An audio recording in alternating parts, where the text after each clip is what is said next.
studi S2 Pendidikan Biologi.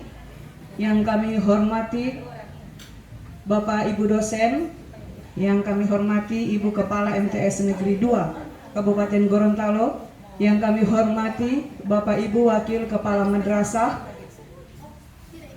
dan Bapak Ibu Guru.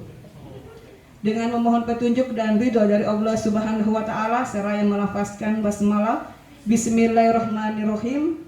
Acara diseminasi penelitian dan pengabdian pasca sarjana Universitas Negeri Gorontalo pada pagi ini dimulai. Selanjutnya, pengantar kata dari Kepala MTS Negeri 2 Kabupaten Gorontalo yang terhormat Ibu Masita Naue MPD. Kepada beliau disilahkan.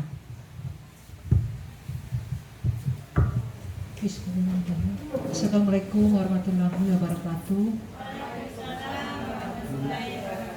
Alhamdulillahirabbil alamin. Wassalatu wassalamu ala asrofil anbiya'i wal mursalin sayyidina Muhammadin wa ala alihi washabihi amma ba'du.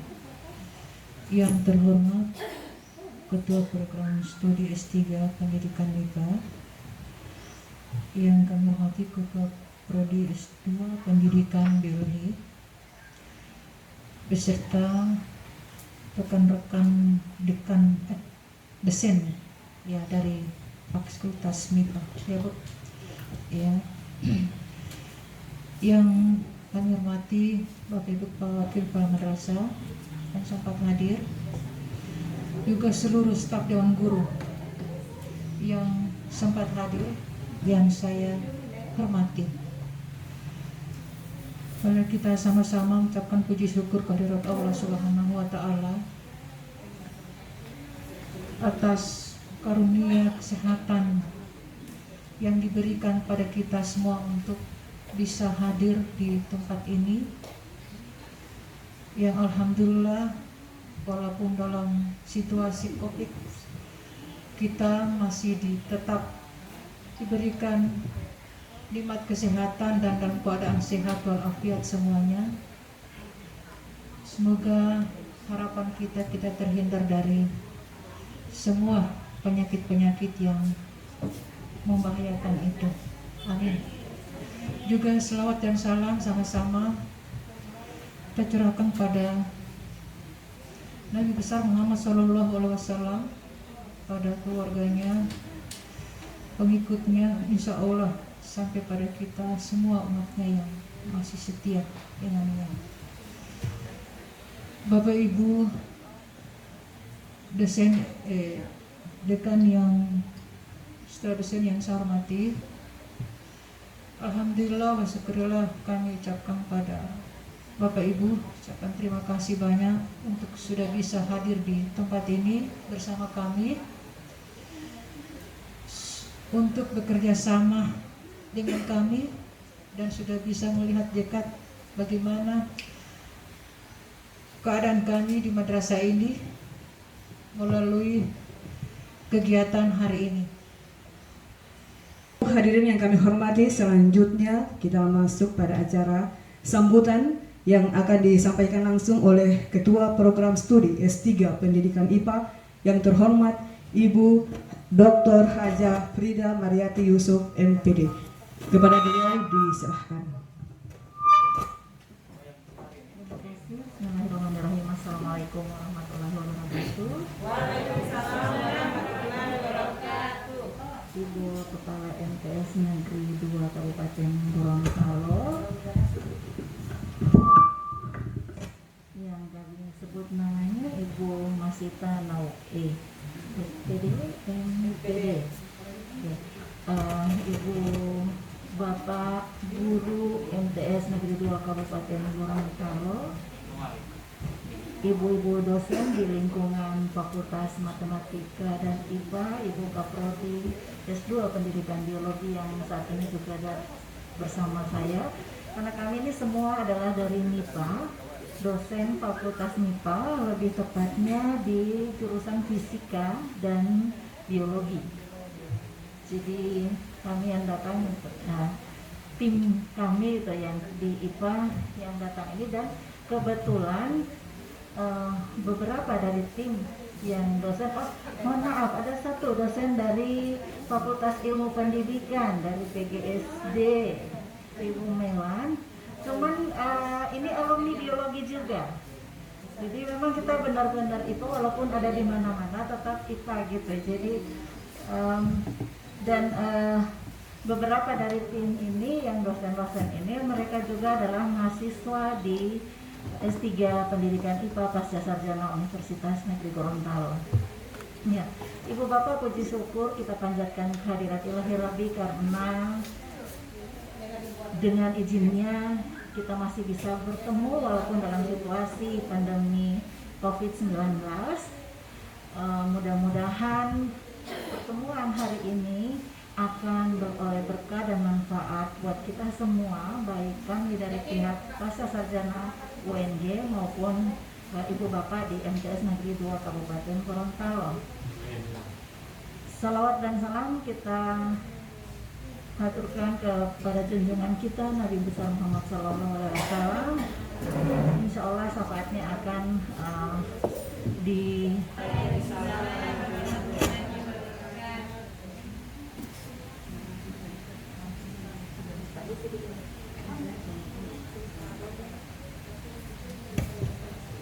Ya, Bapak Ibu yang kami hormati, selanjutnya kita masuk pada materi ya, langsung yang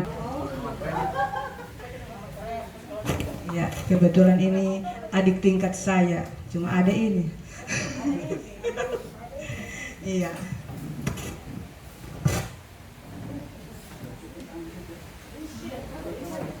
Apa usia?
Assalamualaikum warahmatullahi wabarakatuh. Kita semua,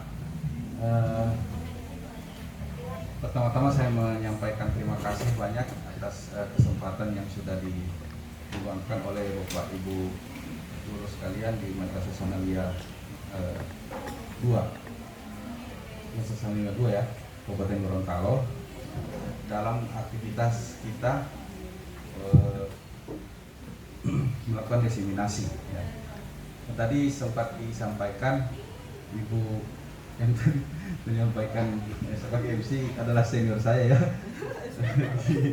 beliau fisika, saya biologi. Saya lulusan biologi tahun angkatan biologi angkatan 98, lulus 2003, terus saya lanjutkan S2 di UGM biologi, lulus tahun 2009. Kemudian saat ini saya sementara menyelesaikan untuk program doktoral di proses sarjana S3 ING. Sehari-hari mungkin perkenalan ya supaya lebih akrab. Sehari-hari saya sama-sama dengan Bu Frida dan Bu Masa sebagai salah satu dosen di jurusan biologi, khususnya di program studi biologi. Jadi kami di biologi itu sudah saat ini sudah berkembang. Ada 2 program studi, yakni program studi pendidikan biologi yang gelarnya SPD, kemudian ada program studi biologi yang gelarnya SSI, non pendidikan. Tetapi pada dasarnya aktivitas yang dilakukan itu sebagian besar adalah aktivitas yang bersifat lebih ke arah bagaimana mendidik atau meningkatkan kompetensi dari peserta didik, khususnya kalau kami di kampus itu mahasiswa. Selanjutnya yang perlu saya akan ulas pada hari ini adalah sebenarnya ini adalah kalau bisa dibilang perasan dari penelitian yang kami lakukan, dan kebetulan disertasi yang saya sementara teliti itu adalah melihat profil dari karakter mahasiswa dalam yang dimunculkan karena adanya literasi biodiversity. Mungkin literasi biodiversity ini hal yang baru bagi kita karena memang bisa dikatakan terbilang hal yang baru. Selama ini kita mendengar lebih banyak literasi sains. Ya, sebenarnya biodiversitas itu bagian dari sains juga ya, tapi dia lebih spesifik ke biologi. Karena background kami dari biologi, maka kami lebih ke arah biodiversity. Fokusnya pada bidang ekologi. Nah, kemudian ada penelitian bersama kami dengan tim dosen pascasarjana S3 UNG. Kami mengambil salah satunya yakni project based learning. Mungkin saya minta izin, saya berdiri Bapak Ibu ya. Silakan Kak, boleh. Terbiasa di kelas. Saya ambil riset yang sudah kami lakukan. Riset yang kami lakukan juga ini sudah pernah kami sampaikan juga di International Conference tahun 2020.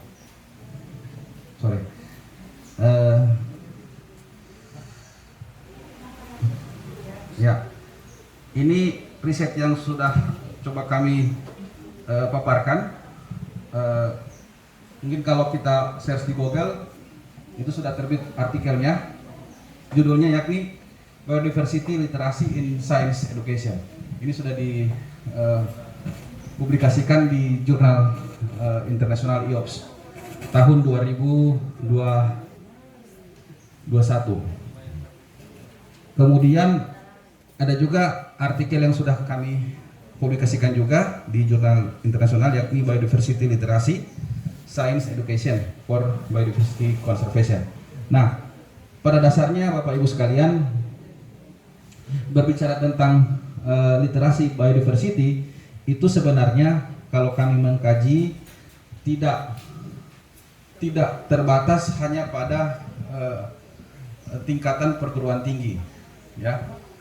Bahwa pada dasarnya beberapa aktivitas yang sudah kami lakukan, riset yang kami lakukan selama ini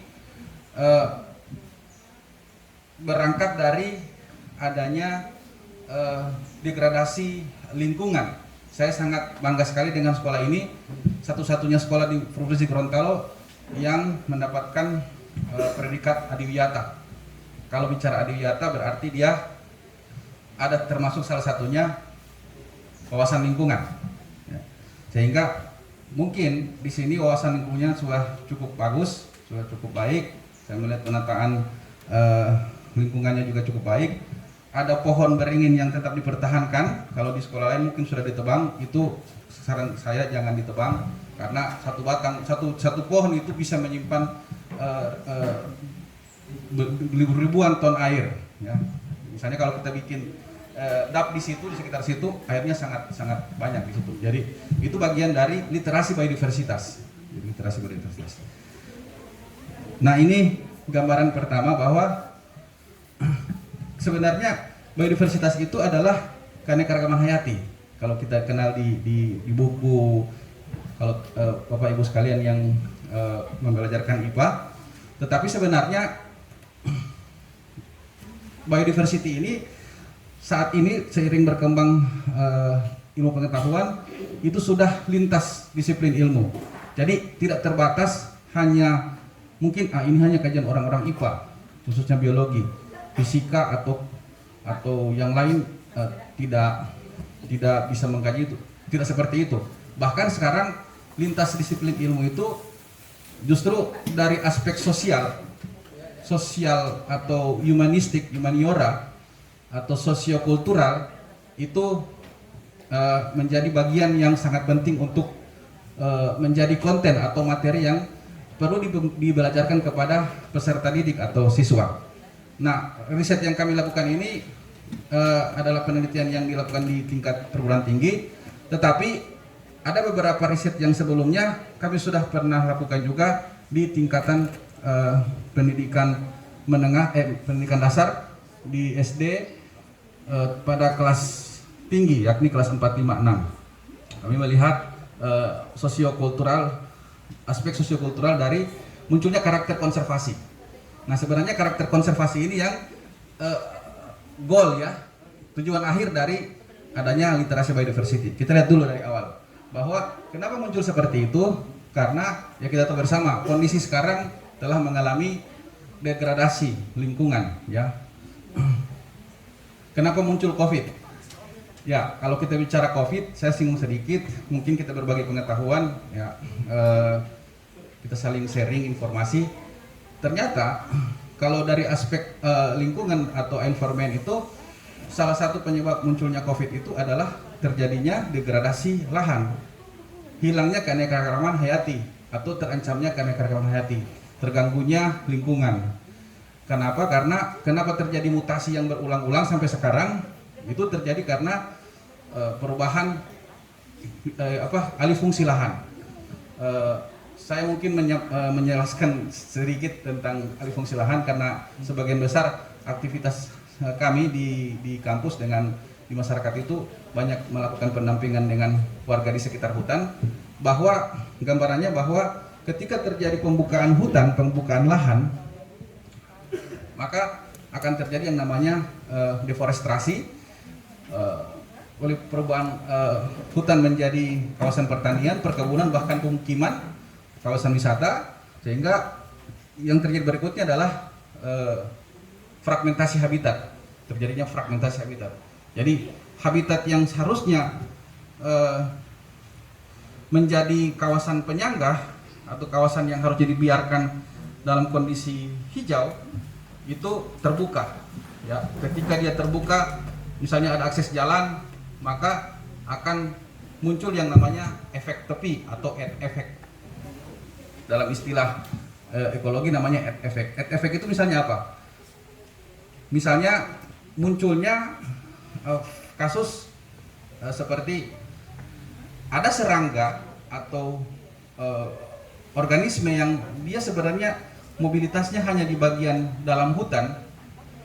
Ketika terbuka wilayah itu, maka dia memiliki akses untuk keluar. Nah, ketika dia keluar, maka akan terjadi perubahan secara genetik.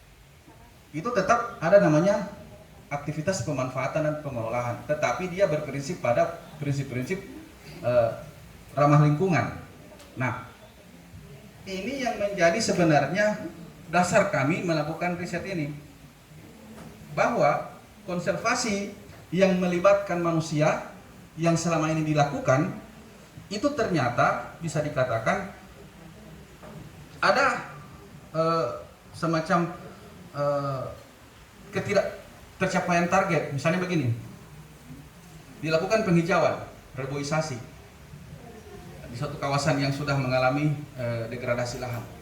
Nah, sebagian besar aktivitas yang dilakukan adalah penghijauan. Kalau penghijauan berarti menyediakan bibit, mengarahkan anak-anak sekolah atau warga untuk melakukan penanaman di situ.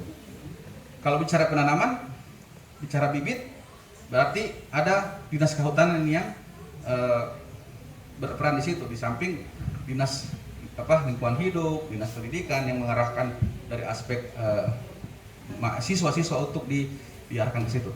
Nah, ini bisa dikatakan bahwa kenapa tidak berhasil, karena ketika dilakukan reboisasi atau penghijauan, pada dasarnya hanya mengejar target sudah berapa bibit yang ditanami, sehingga yang penting sudah ditanam, tidak ada pemeliharaan.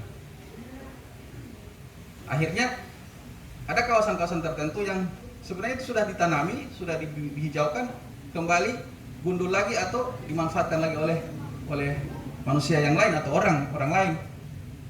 Nah, ini dikatakan sebagai konservasi fisik. Nah, kami mengkaji aspek konservasinya dari konservasi non fisik. Bagaimana konservasi non fisik? kami melihat dari pendekatan pendidikan, edukasi. Dasarnya dari mana? Dasarnya adalah ketika kita membelajarkan konsep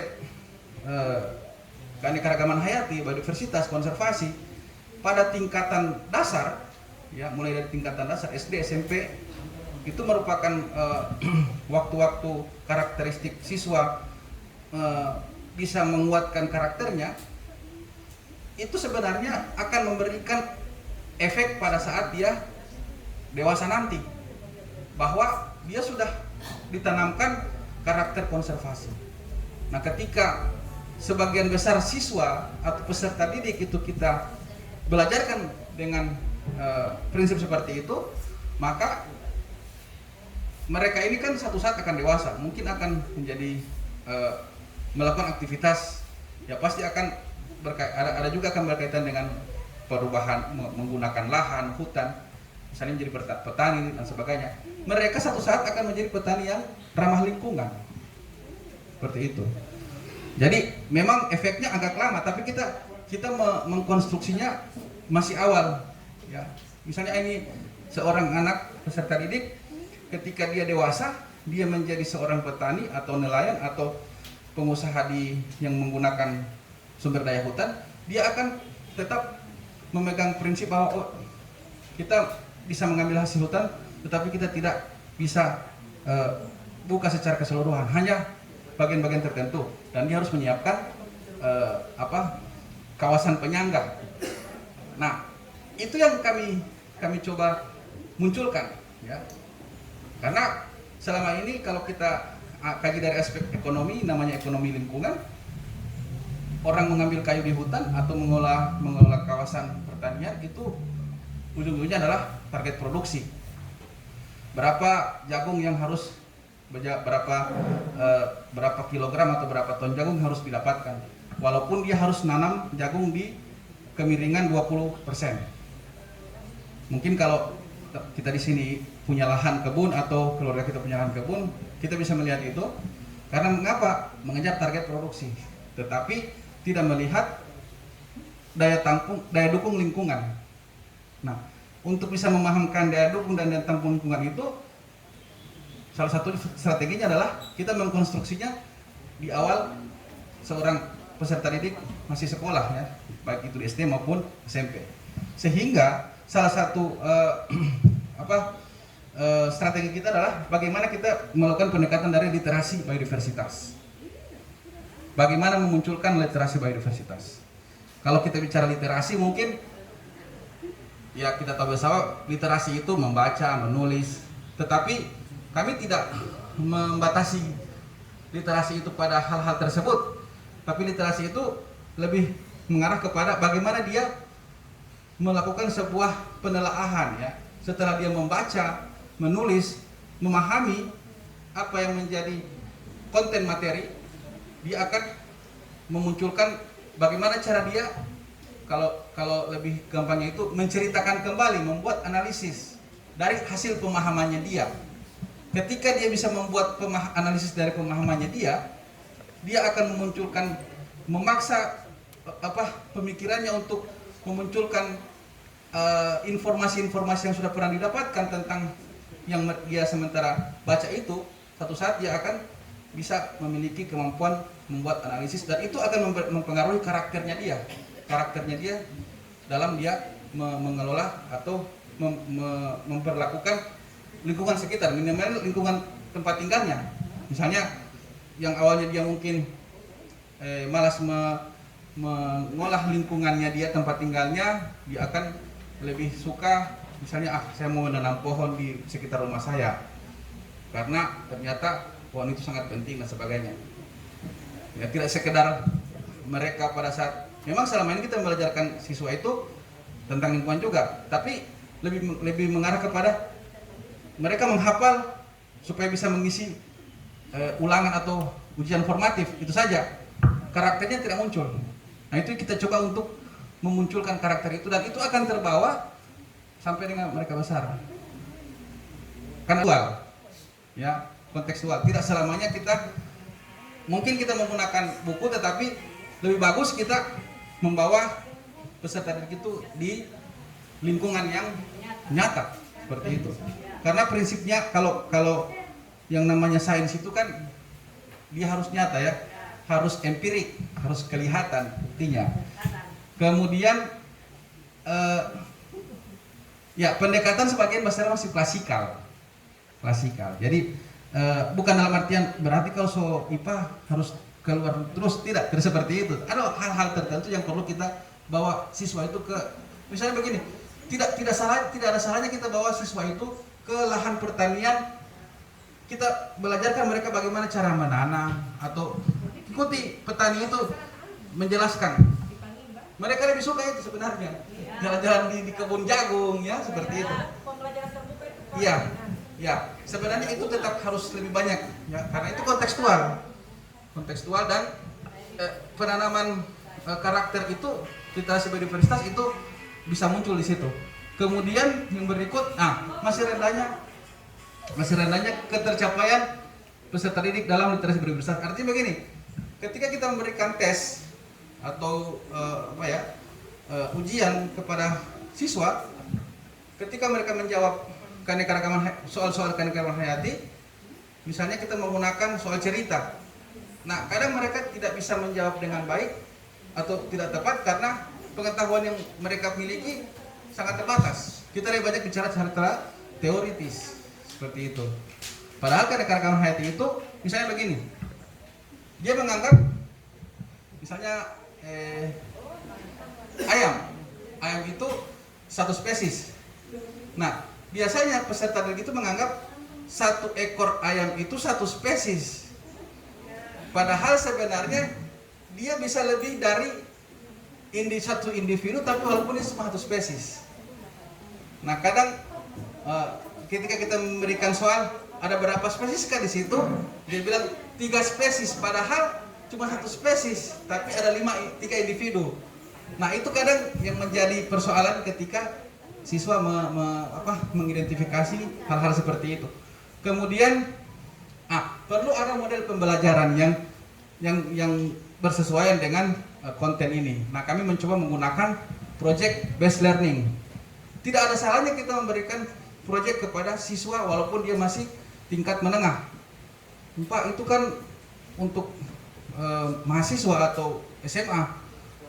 Kalau project untuk yang mereka yang tingkatan seperti itu. Kalau SMP atau SD tidak perlu. Sebenarnya bisa, tapi kita rancang model pembelajarannya yang cocok dengan siswa SMP, tetapi dia tetap project.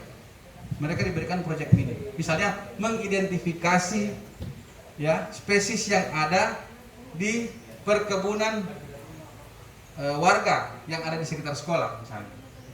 Spesies apa saja, dari serangga, dari tumbuhannya, semua yang ada di situ. Kemudian dia bisa membuat klasifikasi mana tumbuhan yang bersifat tergolong budidaya, mana tumbuhan yang liar. Nah, kadang kita terkecoh di istilah ya, misalnya begini. Tumbuhan itu kadang kita sebut tanaman. Padahal tanaman tidak sama dengan tumbuhan. Nah, itu salah satu literasi yang harus kita perbaiki. Tanaman itu harusnya misalnya kalau kita bicara jagung, pepaya itu tanaman, pohon kelapa. Tapi pohon yang ada di hutan sana itu tumbuhan. Mimosa itu tumbuhan itu, karena dia hidup dengan liar. Jadi tumbuhan itu yang tidak dibudidayakan, yang memang hidup sendiri itu tumbuhan. Tapi kalau kita misalnya kita mengatakan tumbuhan kelapa, tidak seperti itu, tidak cocok. Tanaman kelapa, karena kelapa itu ditanami, dibudidayakan. Kalau kita bilang tanaman pohon beringin itu tidak cocok, karena pohon beringin itu kalau dia tumbuh di hutan itu tumbuhan itu seperti itu. Baik, itu permasalahan. Melihat tingkat literasi peserta didik, bagaimana kemampuan mereka dalam meliterasi, dalam mengkaji biodiversitas dari aspek literasinya. Kemudian ini mengembangkan perangkat pembelajaran PJBL dengan basisnya PJBL. Nah, pertama mendeskripsikan konsep ekosistem dan biodiversitas. Kadang, nah ini metode yang kami gunakan. Ini sebentar saya sampaikan tentang konsep ekosistem. Metode yang kami gunakan ada pemetaan pengetahuan, fokus group discussion, kemudian pengembangan. Apa yang dikembangkan yakni perangkat pembelajaran PJBL-nya. Dalam hal ini kalau kami melakukan riset di kampus itu dikenal SAP, Satuan Acara Perkuliahan. Kalau kita di sekolah namanya RPP, sama dia. Dia di situ ada capaian pembelajaran, kompetensi, tujuan instruksionalnya. Kalau dulu itu namanya tujuan instruksional. Ada indikator capaian, itu ada di situ. Itu kita kembangkan. Ada pelibatan mahasiswa dengan dosen, ya, dalam melakukan aktivitas pendidikan sains yang berfokus pada literasi biodiversitas. Itu kita melakukan fokus group discussion kalau di kampus seperti itu dalam riset ini. Kemudian kita mencoba membuat peta pengetahuan. Sebentar saya akan mencoba memunculkan temuan yang kami dapatkan dari peta ini. Nah, ini hasilnya. Yang pertama, bahwa literasi biodiversitas itu dapat menumbuhkan karakter konservasi. Nah, ini yang saya sampaikan tadi, bahwa ternyata setelah kami melakukan riset, sebelumnya kami belum menerapkan pembelajaran secara proyek, ya. Kami hanya menyampaikan secara teoritis, ya. Pemahaman mereka tentang biodiversitas itu masih cukup belum terlalu memuaskan, ya. Nah, setelah itu kami coba lagi melakukan model pembelajaran project based learning dengan SAP yang sudah kami coba kembangkan. Nah, kemudian kami memberikan tes, itu meningkat dia punya pemahaman. Nah, ada satu konsep yang perlu kami sampaikan juga, bahwa misalnya konsep ekosistem, bahwa biodiversitas itu sebenarnya bagian dari ekosistem. Tetapi kadang kita mengajarkan ekosistem itu, apa itu ekosistem? Ekosistem itu adalah hubungan timbal balik antara makhluk hidup dengan lingkungannya. Sebenarnya itu benar, tapi belum tepat. Kalau bicara ekosistem, namanya ekosistem itu kan oikos. Oikos itu kan tempat tinggal, habitat, rumah tangga. Sistem itu satu sistem. Nah, apa yang terjadi di dalam ekosistem? Ada yang namanya komponen biotik dan abiotik. Nah, sebenarnya yang terjadi, yang harusnya pengertian atau definisi ekosistem itu adalah interaksi antara komponen biotik dengan abiotik dan interaksi komponen biotik dengan biotik. Kalau kita mengatakan ekosistem adalah hubungan timbal balik antara makhluk hidup dengan lingkungan, berarti tidak ada simbiosis di situ. Tidak ada simbiosis, atau kalau kita istilahnya kalau di kampus itu interaksi tidak ada parasitisme, netralisme, komensalisme, amensalisme, protokooperasi namanya, ya. Tidak ada parasitisme, itu tidak ada. Kenapa? Karena simbiosis itu adalah interaksi atau hubungan timbal balik antara organisme atau makhluk hidup satu dengan makhluk hidup lainnya. Hidup bersama, tidak ada cerita hubungan timbal balik dengan lingkungannya. Kalau hubungan timbal balik dengan lingkungannya, itu baru misalnya tumbuhan membutuhkan cahaya matahari untuk melakukan fotosintesis. Berarti antara biotik, yakni tumbuhan, cahaya matahari adalah abiotik. Tetapi simbiosis antara satu organisme dan organisme lainnya atau interaksi, itu hubungan timbal balik antara satu makhluk hidup dengan makhluk hidup lainnya. Sehingga konsep yang di awal kita mengatakan bahwa ekosistem adalah hubungan timbal balik antara makhluk hidup dengan lingkungannya, itu belum terlalu tepat. Ya, seperti itu. Harus ada yang namanya interaksi atau hubungan timbal balik antara komponen biotik dan abiotik, kemudian biotik dengan biotik. Sebaiknya kita mengajarkan langsung ke memberikan pemahaman ke komponen-komponen ekosistemnya saja. Biotik itu apa-apa, abiotik itu apa-apa. Itu yang harusnya diperbaiki sehingga pemahaman siswa itu akan lebih cukup baik dan itu mempengaruhi kemampuan dia melakukan literasi. Kemudian adanya kapasitas peserta didik, dalam hal ini dia memiliki keterampilan biodiversitas sehingga dia akan memiliki karakter kepekaan terhadap perubahan lingkungan sekitar. Contoh, kebiasaan kita siswa itu atau kita sendiri ya, kadang kita tidak sadari ketika karakter kita belum terbangun. Misalnya kita makan cookies, ada pembungkusnya, apalagi sekarang cookiesnya pakai masker semua ya, cookies corona semua pakai plastik. Istilahnya cookies corona, sedangkan cookies pakai masker. Nah, habis kita makan langsung dibuang. Itu kebiasaan kita. Misalnya di jalan naik bentor atau naik motor, makan langsung dibuang, atau di mobil langsung dibuang.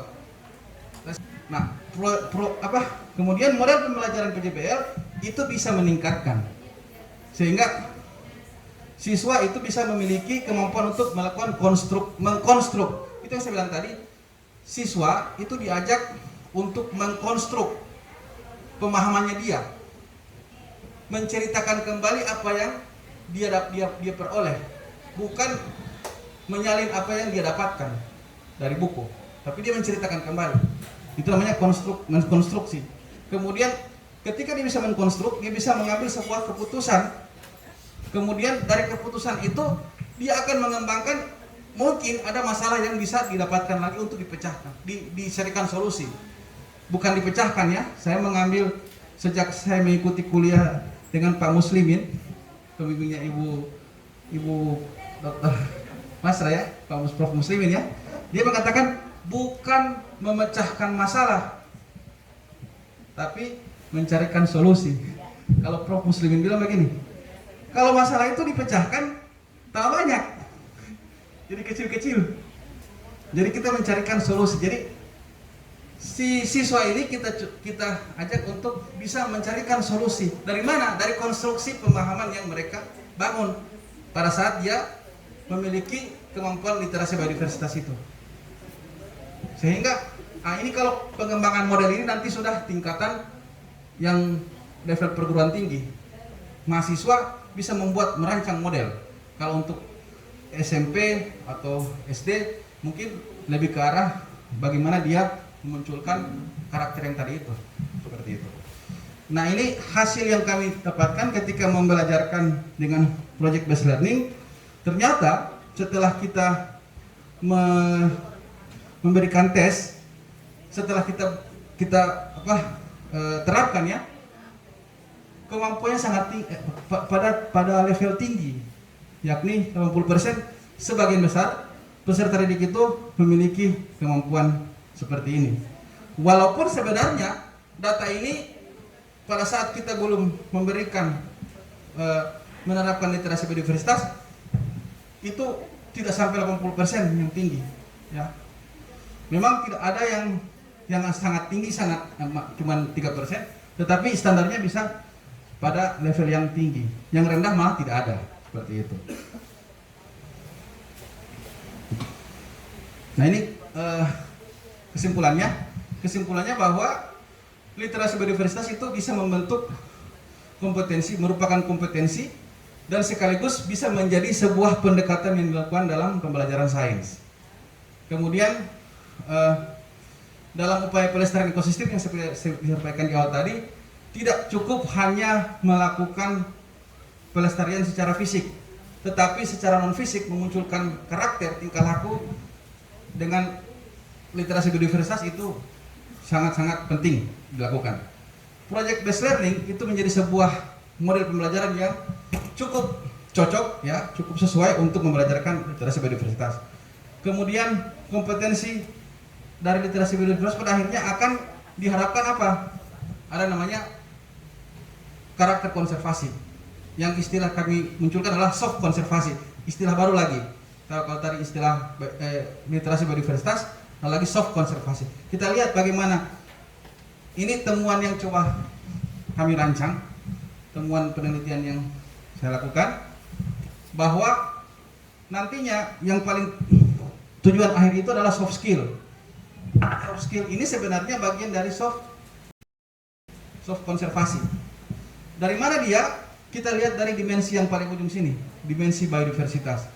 Ternyata ekosistem itu tidak hanya dipelajari dari aspek ekologi dangkal. Ada istilah dalam bidang ekologi itu ada namanya ekologi dangkal dan ekologi dalam. Nah, ekologi dangkal itu lebih banyak dipelajarkan. Misalnya apa?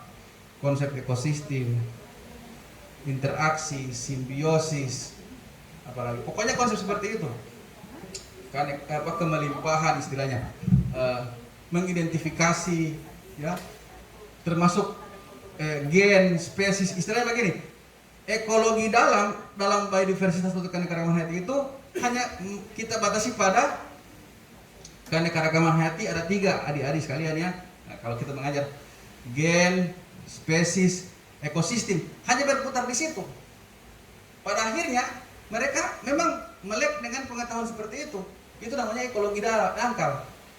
Tetapi kita tidak membelajarkan dari aspek ekologi dalam. Ada yang namanya sosiokultural ekonomi. Istilahnya ini yang dikatakan bahwa ketika dia belajar definisi keanekaragaman hayati, bagaimana memanfaatkannya, jenis-jenis keanekaragaman hayati, kenapa muncul punahnya spesies, itu harus ada juga aspek sosiokultural ekonomi, yakni mereka harus mengetahui juga bagaimana prinsip-prinsip konservasi, bagaimana upaya melakukan konservasi, bagaimana melakukan strategi konservasi. Itu yang namanya ekologi dalam. Dan ini tidak cukup hanya bidang IPA, tetapi ada aspek sosiokultural di situ. Seperti tadi, memunculkan nilai-nilai ilmiah dari kearifan lokal. Nah, cerita tentang kearifan lokal itu di bagian bawah sini. Ya, jadi ketika kita mengajarkan siswa, tidak hanya mengenalkan mereka pada apa itu gen, apa itu spesies, apa itu ekosistem, tetapi mengenalkan juga pada aspek kearifan lokal. Sehingga dia ketika pulang di rumah, dicerita dengan orang tuanya atau kakeknya yang mungkin masih tahu tentang perbintangan, peredaran bulan dan sebagainya, itu nyambung. Oh, yang Tio pada bilang tadi itu, kalau yang terpelajari di sekolah seperti ini. Nah, itu yang sebenarnya kita akan capai. Karena selama ini kita belajarkan hanya bagian ekologi dangkal saja. Ketika dia pulang di rumah, kakeknya sebenarnya tahu pemahaman tentang itu, tidak nyambung bercerita dengan dia. Padahal sebenarnya nilai-nilai kearifan lokal yang dibelajarkan, yang diketahui oleh orang tuanya itu punya nilai ilmiah. Nah, ini nanti ketika diramu dalam pembelajaran project based learning atau case study, ini bagian dari konsep kurikulum merdeka. Misalnya kita menggunakan project based learning yang paling di atas, dia akan memunculkan proses dimensi belajar biodiversity. Ketika dimensi belajar biodiversity itu dilakukan, maka literasi biodiversitas itu akan muncul. Sehingga dia akan sama-sama misalnya dengan orang tuanya yang mungkin petani, dia akan belajar bersama dengan orang tuanya bahwa tidak boleh kita hanya mengejar target produksi saja, Pak. Kita harus melihat juga kapasitas dari lahan yang ada. Nah, itu soft skill-nya dia sebenarnya. Nah, itu akan terjadi seperti itu.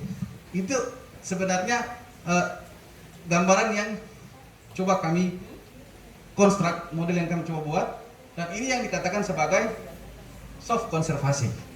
Istilahnya soft konservasi. Artinya melakukan konservasi, melakukan rehabilitasi satu kawasan tidak hanya cukup dengan mengadakan bibit, menanam, tidak cukup dengan itu, tetapi harus memunculkan soft konservasi, yakni konservasi secara non fisik atau secara fisikis. Dan sebenarnya pada hakikatnya yang paling berpengaruh itu adalah itu. Kenapa terjadi misalnya pembukaan lahan yang saya bilang tadi, itu karena orang berpikir kita mau cari untung yang banyak, makanya kita. Nah itu kan muncul dari psikisnya dia, karena tidak ada soft konservasi yang terbangun dalam dirinya. Ya, itu gambaran terakhir dari kami. Nah ada produk-produk yang coba kami produksi. Ini sebenarnya buku ini bukan merupakan bagian riset ini, tapi sebenarnya ada hubungan erat, yakni misalnya kami mencoba mengembangkan model pembelajaran di sekolah dasar. Ada modulnya, tapi untuk SD, bagaimana mereka bisa belajar secara kontekstual di lapangan. Ini sudah kami coba terapkan di wilayah yang kami dampingi. Kemudian ini penelitian yang kami lakukan juga di luar dari aktivitas ini, tapi sebenarnya berkaitan ya, yakni misalnya buku tentang ekosistem sumber air pesisir, buku ajar itu coba kami buat, kami susun. Nah sebenarnya ini menjadi bagian dari usaha kita memunculkan karakter konservasi pada siswa. Nah terakhir, terima kasih. Ini gambaran dari biodiversity.